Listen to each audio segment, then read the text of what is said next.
and welcome to the Leadership Table, where conversations inspire, lead, and elevate. I'm your host, Jason E. Brooks, bringing you insights from top leaders shaping industries through leadership, culture, and success. For today, we are diving into the critical role of inventory management in hospitality and how it impacts efficiency, profitability, and overall business success. Joining us is our distinguished guest, Angelo Esposito. Now, Angelo is the co-founder and CEO of WISK.ai, that's WISK.ai, an innovative inventory management platform designed specifically for the hospitality sector. With over a decade of experience in the industry, Angelo understands firsthand the challenges faced by bar and restaurant owners.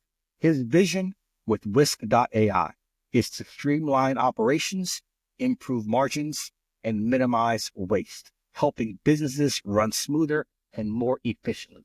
Before we dive in, be sure to subscribe and share this episode with a fellow leader who could benefit from today's conversation. Now, Angela, welcome to the Leadership Table. Let's start with your journey.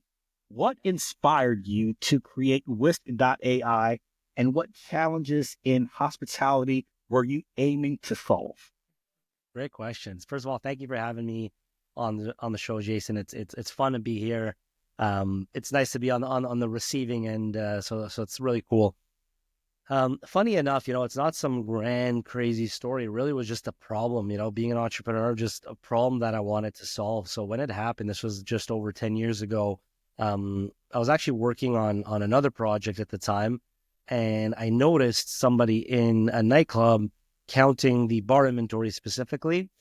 And so I got intrigued, and I was like, oh, what are you doing? I'm doing inventory. And he was looking at every bottle. He was kind of estimating. So he was like, oh, this is a 0.8. Yeah. 0.7. And I'm like, how do you know it's a 0.7? You get used to, okay, interesting. He had his clipboard and paper, writing it all down. And so I was like, okay, maybe, how often do you do this? Now, they were a nightclub, so they were doing it like nightly. I soon realized most places do it weekly. If it's food, maybe monthly. But anyways, the point was, I saw them doing it. So I'm like, okay, if they're doing it nightly, it's got to be important. But maybe they're like the exception. They're a nightclub. Let me go speak to some friends in the industry. And so I went to hotels. I went to high-end restaurants. I went to casual dining. I wanted to get a sense. And what I found was almost everyone was basically using pen and paper or some form of a spreadsheet, whether it was Excel or something else. And so I thought to myself, and I asked them, like, why aren't you using software? And the lesson was the few software solutions at that time, there wasn't many, but maybe the tech wasn't ready back then, but they were so cumbersome to use that even the few restaurants that tried them ended up saying, F it, let me just go back to my old school way of doing it. And so I found this interesting niche where I said, I wonder if I can create something simple enough that someone would actually stick to the software. So when we started, I'll joke around because it was like fast forward 10 years and now it's a company. But when I started, it was just like a project. I'm like, oh, if I can help my friends in the industry have an inventory, or at that time, bar inventory solution that's easy enough that they would stick to it and not go back to pen and paper. And that's where it started. It obviously has evolved like crazy since there, but that was the origin story. There's several stories, several years, several brands that I've worked for and with that bar inventory is just some kind of gray area, and it shouldn't. We use scales to weigh meat all day long. Yeah. All day long, we put items on scales in order to get the right measurements for inventory. But with profit margins on lift being so high, my 0.7 is not your 0.7. Exactly. My 0.3 is not the next person who works after me 0.3. The variations that can happen within a 7-day period and or 30-day period are so drastic that it cannot be left to how good do you feel your 0.3 is versus my 0.3. That's not a good thing. So no, you hit it spot on. Now it is very important, but why would you say is proper inventory management such a game changer for restaurants and bars? Yeah. I mean, so I'm going to answer that. I also want to say it's not only the 0.3 is your point three, which absolutely just human error. My 0.7 is your 0.8, and then there's fake variances. But I always tell people there's a lot of products that are opaque. I'm like, that Class Azul bottle that you can't see through, and that bottle of Hendrick's gin, and that Malibu rum that's white. You I can't see thought through. you just shake it and then you listen to it and then you can get the verbal points. That's basically what happens. I remember the first time I saw someone do that, I was laughing. I'll never forget it. I have this vivid memory. Took one Hendrix that was full, took the open one in the other hand, and he went like this. It's about a 0.4. And I just started laughing. I was like, he was so confident too. And I was like, this is crazy. Like, you can't be doing this thing. But to answer your question, it's a good question. It's the reason it's such a big issue, because if you think about it logically, when you have a restaurant or a bar, your biggest expense, hence the name, is your prime costs. And your prime costs are really made of two things: your labor costs and your cost of goods sold. Labor costs, as you know, is your staff, basically, give or take, your employees, your team, your everything related to, running the operation. And your cost of goods, as you can imagine, is all the stuff you buy to sell, aka the food, the beverage, to make the final ingredient or the final menu item or cocktail or whatever it is, and sell. And that typically can account for about 60%, right? So what that means is, like, keep the math simple. If you're doing $1 million in revenue, it's very realistic to say about 600,000. Can it be 500? Sure. Can it be 550? So 50 to 60%. But we'll go to labor and cost of goods sold. So cost of goods sold on its own could easily be like 30%, right? And then the other 30 is labor. Someone might be listening and say, no, my labor is 25. Yeah, there's a range, but on average, let's say 20 to 30%, give or take. So when your cost of goods sold is such a big chunk of your business, right? A business doing $1 million in revenue, there's a good chance about $300,000 is cost of goods sold.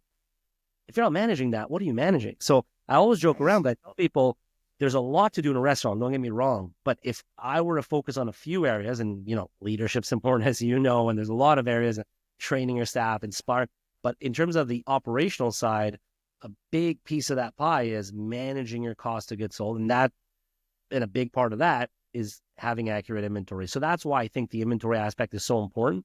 And people sometimes dismiss it, but once you just look at it from a numerical standpoint or from like a P&L standpoint, I think you start to realize, wait, I probably shouldn't ignore this inventory thing because it's, 30% of my business, give or take.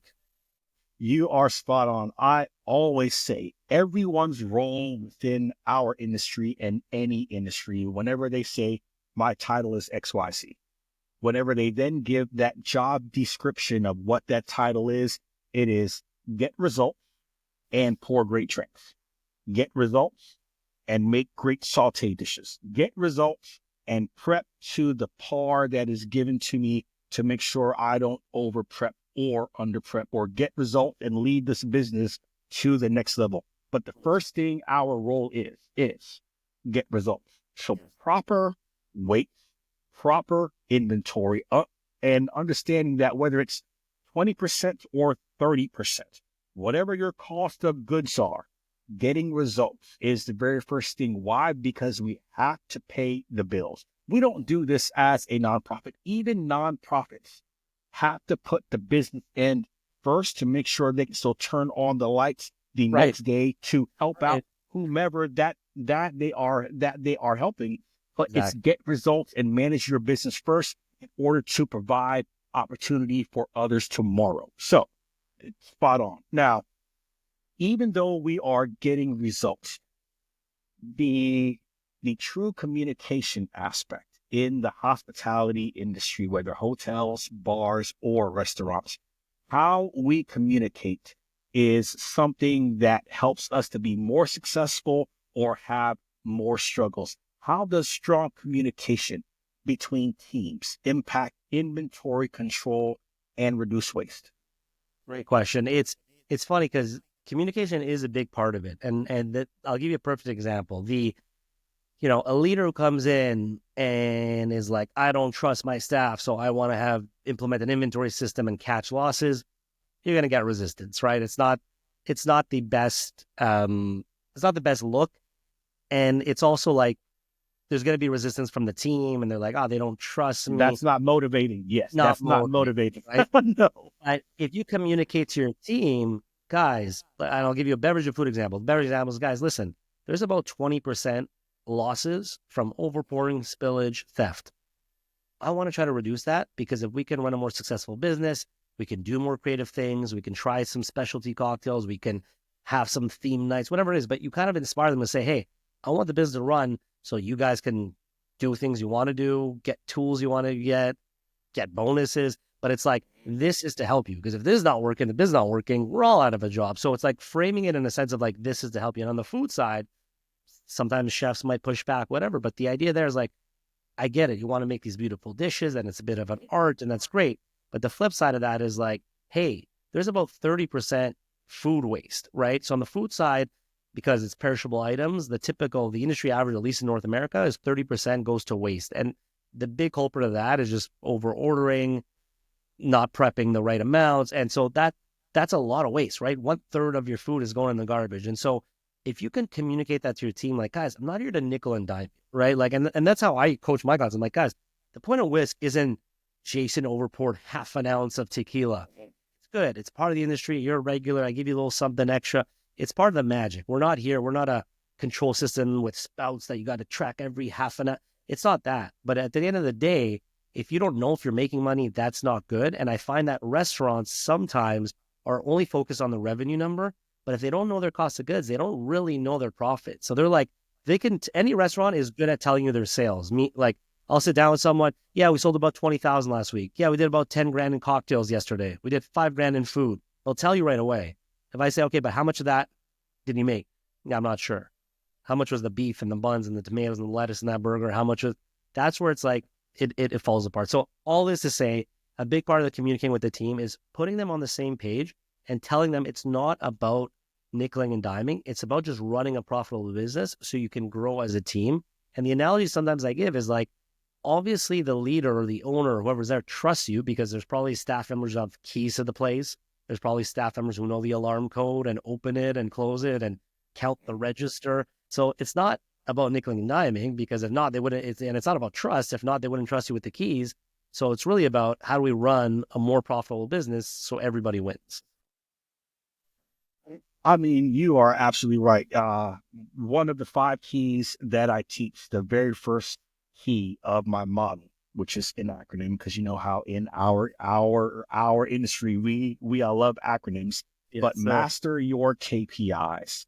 You have to know your numbers inside and out, not as an accountant, but you have to know your numbers and what is the human element that makes that number move left or it moves right. But you have to master your KPIs, not just know sales, but Yes. know the actual profit margins, what's going on, what caused that, things like that. So now, even in what I do coaching, I do consulting, I do professional speaking, I'm an author, and we can probably at any conference throw a stick and hit 10 of us within a 10-foot radius. But what makes WISK AI different from traditional inventory tracking, and how does it integrate into restaurant operations? Good question. Very good question. It's such a great question, because one of the things that, like, it's hard to communicate until you see it. And the reason I say that, and then I'm going to communicate it now, but the reason I say that is because on paper, a lot of WISK competitors sound the same, because we need the same things to calculate, meaning like, it's not magic. I need an inventory. I need your invoices. I need your recipes. I need your sales, whether it's me or 10 other competitors. There's certain things you need. It's like, to calculate usage, I need that. To calculate the sales, I need the recipe. Like, there's kind of the baseline. So the question becomes, how does WISK get those things versus someone else? And I think that's where we do well. A good, data point for us is our demo to close rate is like really high. So when people see it, they're like, wow, this is great. And we close a lot. Our biggest challenge is getting people into the demo, because to your point, there's 20 other people that do this. So I always encourage people, try to figure out what are your main pain points and book a few different demos, because unfortunately, that's the biggest difference right now. If someone was looking at WISK or someone else, it would be in the details. So let me give some examples. I'll do beverage, I'll do food. On the beverage side, someone might say, oh, no, my POS does inventory, or I found this other system, it does inventory. And then we'll sit down and we'll say, okay, but you have a beverage program and you have a good amount of liquor and wine. So how are you counting that? Oh, I just input it into my POS, or I'm using this basic system, which is like a glorified spreadsheet. And then we start explaining to them, okay, did you know Whisk has a mobile app? Did you know we have 200,000 bottles in our database with the barcodes, the images, and the weights? Did you know you could split up the work? So if you're 10 people counting, everything's syncing in real time. Did you know that we have a Bluetooth scale integration? So when you place that open bottle of Jack Daniels on the scale, it tells you exactly how many ounces. Did you know that our app works offline? So when you're in that wine cellar or basement and there's no Wi-Fi, you can continue counting. And then they're like, their eyes are like, wow, wow. And then they're like, so now it's hard to get, but on paper, it's like Whisk count and competitor X count. So they both do inventory. So again, the secret is the how. So what we like to think about is Whisk for all of those hows, at least today, tech is always evolving, but I think we do them really well. One of the best, if not the best. So on the inventory side, 200,000 bottles, works offline, real-time sync, et cetera, Bluetooth scale. On the invoicing side, snapping a picture, we use a combination of AI and then real Whisk human review. So really they could snap a picture, they can upload it, they can forward it via email, we ingest it. There's systems, some systems do that, some systems you have to enter manually, et cetera. But again, you start going through the granular of how Whisk is different. I'll be sitting with the client. I'll just give you one quick one. Let's talk food. They'll be like, yeah, my food system's okay, but I got 10 versions of tomatoes now because sometimes I buy supplier A or supplier B, and in my software it just adds it as a new one. Whisk can do that, but we also have the concept of an item variation. So if you receive tomatoes in different formats or from different suppliers with different costs, at the recipe level in your hamburger, it's still a master tomato, and there's tomato variations. And so you don't have to update your recipe all the time. That's just a one tiny example, but all these things start adding up because now they're looking at Whisk and they're like, okay, wait, inventory is a mobile app, scanning. Oh, wait, they got a database. The food side is just snapping invoices. Oh, wait, item variations. That's good. My older system, I used to have 20 duplicate. So as all these points add up, that's what makes Whisk different.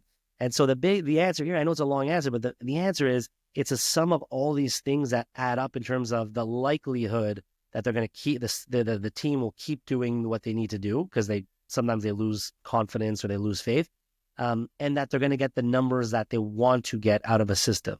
So our philosophy is like, listen, we know these are the KPIs you want.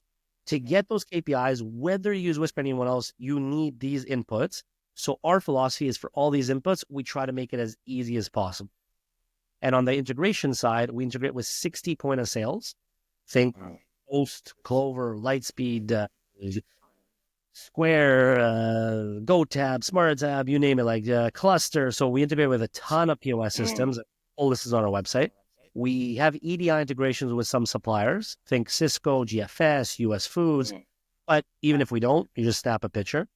And then we integrate with some accounting systems like QuickBooks. So the idea is we want to fit into their ecosystem. So if someone's using Toast POS as an example, they might not be getting enough out of their inventory system, which is normal. It's not a knock on Toast or any POS. It's a POS has a lot to do. It's hard for them to do what an inventory system does. And there's a reason Whisk and our competitors integrate with these POS systems. The POSs wouldn't let us integrate if they're like, we do this perfectly. Generally, they have very basic inventory. The minute a restaurant or bar needs something more robust and invoices and recipes, they look for something like us. So that's generally how we kind of fit into their ecosystem. We like to think of it like this. They start off with their POS. You open your restaurant, POS, and usually a couple months in, they're like, all right, the most important thing is the team and just serving guests and collecting money. And usually a couple months in, they're like, am I even making money? And that's where they start looking for them like this. I tell you what, I must have been around the block a lot. I think I've worked with every single one of those POS systems, with every single one of those distribution companies, almost every single one you said, I've had experience with. So that's telling how much I've been around the block. But there are a few things that stuck out to me. I remember so vividly, and I'm sure everyone listening and or watching does too, the early mornings and the late night of doing inventory every single week as a restaurant or as a high volume bar every single night. It is time consuming. And what sucks about that Yes. time consumption is, as a hospitality industry, restaurant, food and bev industry, we will continue to get more things that we have to do. As more data comes in, as more things come in, there are more things for us to do with things, social media, with marketing, not to knock marketing, with Yeah. operations, with all of that. It's just a increase. So can you share how WISK AI helps hospitality businesses save time and increase their bottom line at the same time? Yeah.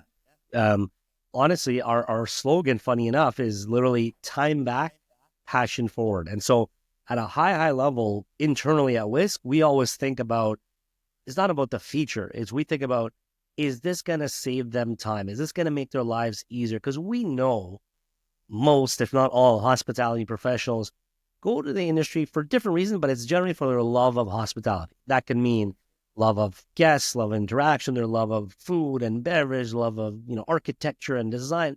But it's usually kind of that artistic side or that. And then they kind of get stuck being like, holy crap, I didn't know I got to make these recipe cards. And oh my God, my supplier invoices are a mess, and my bookkeeping and my inventory. And it's all these super tedious, but super important things. And so our thing is, can we help alleviate that? So on the time side, we take all the things that they have to do anyways, or they should be doing. If they're not doing it, they got a bigger problem, but that most restaurants today are doing. And we just say, can we make it faster? So we even joke around internally. We're like, look, inventory is never going to be fun. We just make it suck less and faster. So numbers on the inventory side, on the low end, we usually can cut it in half, but sometimes even 80%. So a recent client, as an example, was doing weekly inventory, 6 hours every single Sunday. Now it takes them an hour and a half every single Sunday. So it's like 4.5 hours From saved 6 hours to to 1.5 an hour and a man. Yes. Yeah. Yeah. And this is like from his mouth. I was like, I need a case study because I want you to say it. People won't believe me. So we even put a case study with him as one example. But generally, at least half. So a 6-hour inventory, at least cut to 3. But the other thing is, I always tell people, even if the time savings on just the counting wasn't amazing, let's say it's like, oh, it only saved me an hour, 2 hours. Usually it's more. But even the worst case, it connects to everything else. So it's not just that piece, but it's like that now helps with everything, every other part of the process. So inventory wise, 50% or more. Invoice data entry, it's like 80% time savings. So you just have to snap a picture. We do the rest or upload it. The recipe costing, we actually do it for you as part of the onboarding. I think we're one of the few that do it, again, because our philosophy is time back. So part of our onboarding, we tell you, hey, Jason, send me, if you were the chef, send me your food recipes. If you're the bar manager, send me your cocktails. We're going to enter it for you just to the first time to get it off your plate. We'll probably get like 80% of the way.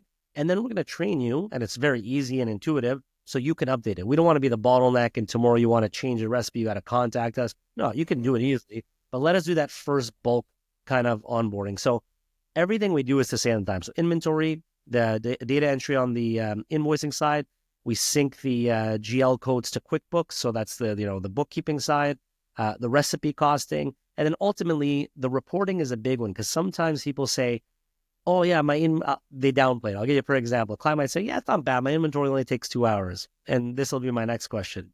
How many people? Oh, we're 3. Okay, so 6 hours. 6 hours. And then I say, okay, but 6 hours, but then what do you do? Everybody counts. What do you do? Oh, well, then I got to put it into like an Excel sheet. What does that take you? That's not bad. Only an hour. So it went from 2 hours. Now I realize, wait, it's 6 because there's 3 people. An extra hour to enter it. We're at 7. And that's not counting double checking any mistakes, because now you're like, wait, this is like finding lost chicken. Go find me 2 cases of chicken. Exactly. Go find me 12 bottles of Heineken. You nailed it. Well, it quickly gets out of control. So sometimes I laugh when people downplay it. It's like, oh, it only takes me 2 hours.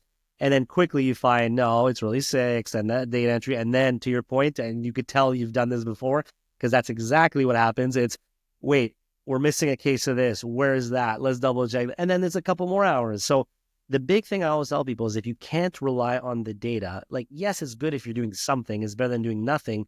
But if you can't rely on the data, it kind of defeats the purpose, because then you're going to get your report, you're going to get your variance, you're going to get your actual versus theoretical. And then you're like, is this right? Or is it just like a miscount? So that's why it's really important you find a system that you can at least trust. If not, you're always going to be doubting the numbers.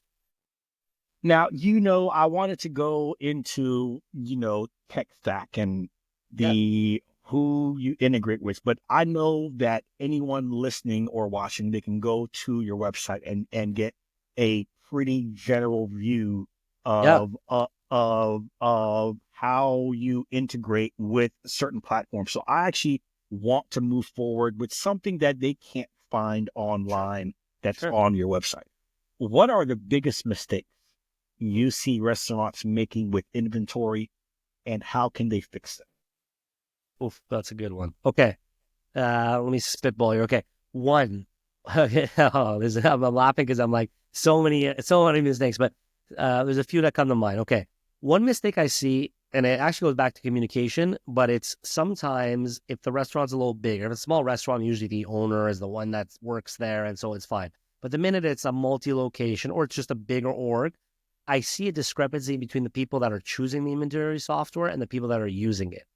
And so the mistake I see Mm. is not involving the people using it. Now, look, I'm not saying the people using it have to 100% green light it, and if they don't, we won't move forward. Look, you're the decision maker. You do what you got to do, but at least get them to somewhat vet it. So what I've seen the places that do it better do is that they will audit it and do a demo with Whisk and ask us questions. Okay, do you integrate with their POS and show me how this works? And can I do yields if I buy my fish? And I could, cool. Do your due diligence, ask all the million and one questions. But then I was okay, I'd like to have my kitchen manager come on, or I'd like to have my bar manager come on so they can ask questions. And when they come on and they see it, number one, now they're bought in. And number two, the chances of that working is so much greater. Because the biggest mistake I see is ownership kind of just chooses a system because they get sold on the reports. And they're like, yes, these are great reports. So they're not as worried about the input because they're not doing the input.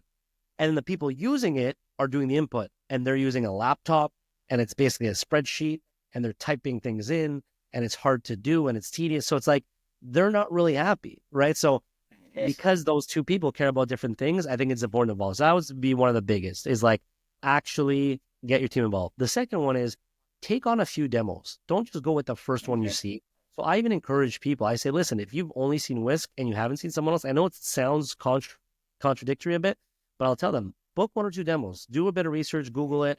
I know you like what you see, but we find if people have other benchmarks, they'll actually appreciate Whisk more.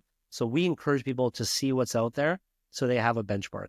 And then maybe a third one I would say that people do that I see happen often is they don't keep their areas organized. And if your areas are not organized, it doesn't have to be perfect, but like clean and organized, it just makes the counting worse. And I'll give you one quick anecdote. We had a client, this one comes to mind because it was like a big case, but their stockroom was a mess. And what would happen is that, it was mainly with the alcohol side, but they'd get a shipment of cases of wine, this, whatever. And instead of putting on the shelf or what, they'd open it up and take one out and they'd stack boxes on top of each other. And so when it came down to counting, it was pain in the ass. Why? Because it's like you'd have cases stacked, but you'd have a doubt and you'd be like, wait, maybe some of these are open. So you're taking them all down and, oh, yeah, this one's open and there's 2 bottles missing in here. So just by changing their mentality and saying, guys, let's make a rule. Do not, if you open a case, you put it on the shelf. If not, we know the case is full. All of a sudden, we got rid of so much like half cases, whatever. The shelves were super organized and the counting time got cut in like half. So keeping things organized really will help the counting, which will also directly impact the accuracy because you're going to make less mistakes. So it's another one that I think is just, I know it sounds obvious, but like keeping things organized will make your life easier. So that's why sometimes once your staff starts counting, they end up having a more organized place. Because what I've noticed, there's a place for third parties. I'm not knocking them, but sometimes when people use third party inventory counters, you'll notice that their areas are not as neat or organized because And they someone don't else, own it. they don't care. Someone else is counting. They don't care. Yep. When they start Yep. counting, you start seeing that things are neat, things are clean, the bottles are, there's no fruit fly. Like things are just tighter because they're counting. So it's a nice little like bonus. But those are probably the top 3 things I see. Fruit flies. You have definitely been in quite a few bars. And yes, absolutely. Your stockroom should look like a Wegmans, a Kroger, whatever. I mean, it should be labels out the box, in a line, lined up, and everything that's in the back has not been opened yet Exactly. behind the Mhm. actual open bottles that are up front. Absolutely can't agree more. So you are deeply rooted into innovation. You are deeply rooted into technology. You are finding ways not only to be better than your competition, but also to just keep giving improvements Yeah. to the business owner and the user. What Yes. innovations or trends do you see shaping the future of inventory management in hospitality? Great question. So the way we see it is we're always trying to improve each of these processes, but really the brain of Whisk is like the whole back end of just calculating, your inventory, your usage, your recipes, the point of sale integrations, the complications of within recipes and yields and like all that complex stuff is the core. Because sometimes people are like, yeah, but aren't you worried someone's going to come out with a AI camera that can just count inventory? And we're like, no, we're not worried. We love that because for us, that's just the input. And right now for us, on the food side, it's a scale. On the beverage side, it's a Bluetooth scale. We have a visual mode too. But we know that'll evolve. But that's just one piece of the pie. And so even if tomorrow someone came up with this awesome camera and you just point it and it knows through whatever, and it knows the level of alcohol or how much food you have, and there's been some stuff like that coming out, it's cool. But then the next question will be like, great, that helped me count, but I still need to connect to my POS. I still need my recipes. I still need so that will never leave. I think it'll get more and more automated, but that'll never leave. So we've been seeing some evolution on that side. So like the camera stuff and trying to detect things automatically. So just pointing it and it's like detects. The truth is it's better for stock location. So I've seen it. I've met with a company, the name says to me that they were doing some pretty cool stuff with airlines. A little easier because, you pull out all those mini bottles of, I don't know, Grey Goose or Jack Daniels or whatever, and just camera can easily count it because they know the shape of the bottle. And obviously those are open. It's binary. It's open or not. It's not half bottle. So I see use cases like that are pretty interesting, and the camera detects what was used and consumed. So I think that's interesting. It'll keep evolving. I think to go to a full-on bar where things are mixed and whatever, it's going to be hard because there's different levels, hard to see through.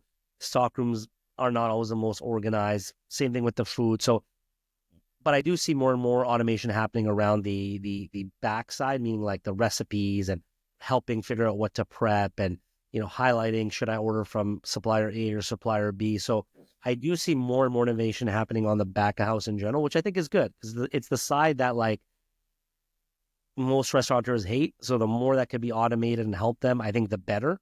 Um, and then they can focus on the part of the business they actually like, which is more of the front of house generally. Generally, it depends on the person, but generally. So I do see more and more happening maybe on the back of house when it comes to the potential accounting side, the forecasting side. There's some cool tools out there that are helping with like predictive stuff. So based on sales data, based on weather, based on different trends, what should I prep? What should I order? How many guests should I expect? So I think that side of the business is pretty interesting, and it's going to keep getting better. I don't think it's there yet, but I think it's getting better and better. And then it's just a matter of time, but it'll get there.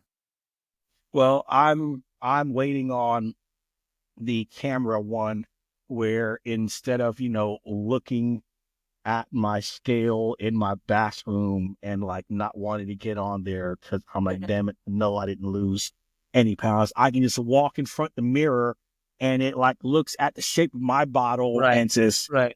200 pounds. And I'll go, oh, damn it. And then being a bit more predictive, it then says, Jason, and if you eat that cheeseburger for dinner, it's going to be 202. And I'm like, okay, all right, well, at least now I know. Let me switch up what I'm going to eat because I've already walked. The camera got me and said 200. So yeah, that'll be great. That would be awesome. All right. So final question, Oh, whenever we are in our business, whenever we are in our business, we are getting it into leadership, and we definitely want to take that next role, and taking the next role means I want to sit at the table with yes. leadership. I want to be invited to sit at the table with the cool kids, So at the leadership table, we believe in conversations that inspire, lead, and elevate. And whenever we do sit at those tables, we tend to have these conversations that help shift our mindset into being that next person, that next phase, that next chapter of who we are. What's one conversation in your career that profoundly shaped who you are as a leader? One that comes to mind, like there's definitely a few over the last 10 years, but one that comes to mind, funny enough, was actually from our first investment. It was a VC firm called Mantella. His name's Robin, and to this day, he's actually like, involved, and I chat with him, and he's been basically like a mentor, which has been nice. But I remember when he first invested, I kind of told him, I'm like, why'd you take the chance? I don't know much about, like, I know about the business and what I want to build, but like, I'm not really a CEO. I just started kind of thing. And he says, the hardest challenge you're going to have, or where most founders, struggle, is as a startup, you're going to grow fast, and you might grow 2 times a year, 3 times a year, whatever it is, right? And the business is going to grow 2 times a year, 3 times a year, etc. Because the hard part is that means you got to grow 2 times a year. You got to grow 3 times a year. So he said, that's where you'll see the team will evolve. The people you hire today, and yourself included, but the people you hire today to go from, $0 to your first 500,000 is not the same people you hire to go to 500,000 to 5 mil, and then 5 mil to 20 mil, whatever it is. But the analogy always stuck with me that it's like, man, I got to invest in myself and get mentorship and grow, because yes, Whisk is going to grow, but it means I need to grow as a person. I got to get better at hiring. I got to get better at public speaking. I got to get better at, product, whatever it is, or better at sales. So that always stuck with me, that idea that like, shit, you got to invest in yourself, or else you might be that limiting factor in the growth of the company. Because like, how could the company keep growing if you're leading it and you stop growing? So that analogy always stuck with me. And for people listening, I think it's something really important. We always are thinking about how to invest in other people, which is important. Investing in my team and all that, 100% important. But don't forget to invest in yourself too, right? Like there's a reason that every athlete in the world, has a coach.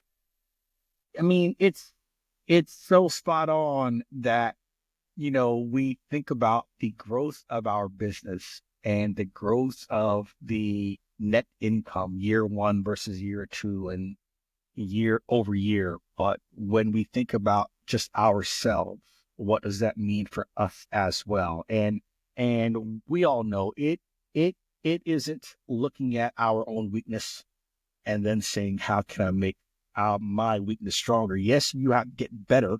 But like you said, we have to surround ourselves with a team to help us get from this next point to this next point, because these previous points and what we did back then isn't the same application for the next set of targets that we have to hit.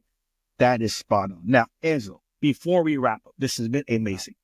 Where can they connect with you and find out more about you and WISK.ai? Yeah, super easy. So for people listening, our website pretty much has everything. So WISK.ai, WISK is WISK.ai. There'll be the link to the podcast, and the podcast, we have our own podcast as well called Whisking It All. So there's that. There's our blog. We try to write 1 or 2 blogs a week. We got case studies. We got video. So like just pretty much everything's on the website. If you want to follow me a little more personally, I'm on LinkedIn. I'm pretty active, I would say. So just Angelo Esposito on LinkedIn. And then on the side, it's been about a year now. I've been kind of writing a weekly blog every Sunday. So not a lot of people know it. It's super low key, but it's a newsletter and it's on a website as well. Just my full name, angeloesposito.com. And I just write things I've been learning as I've been growing Whisk. So it's a bit more on the business side. It's not necessarily just hospitality, but it's like my learnings as a CEO of how to hire better, mistakes I've made, the definition of done, how to delegate, how to buy back your time, tricks to manage your email that save me 10 hours a week. So just as I've been learning over the years, just things, just real failures, real learnings, I post that. So for business leaders that just want to learn or learn from my mistakes, angeloesposito.com. But for everything else, Angelo Esposito on LinkedIn, and then just WISK.ai, you'll pretty much find all our links. we could use all of those topics, all those tips, and even on Sundays, right before we get back into wonderful Monday. So Exactly. for today, we explored how effective inventory management can transform hospitality businesses, save time, and improve profitability. Angelo, thank you for sharing your insights with us at the Leadership Table and to our listeners. If you found value in today's conversation, be sure to subscribe, leave a review, and share this episode with a fellow leader. You can always visit jasonebrooks.com for more leadership insights and resources. Until next time, keep leading with impact, and remember, manage, lead, hope, repeat. We'll see you soon. Thanks for having me, Jason. Thank you.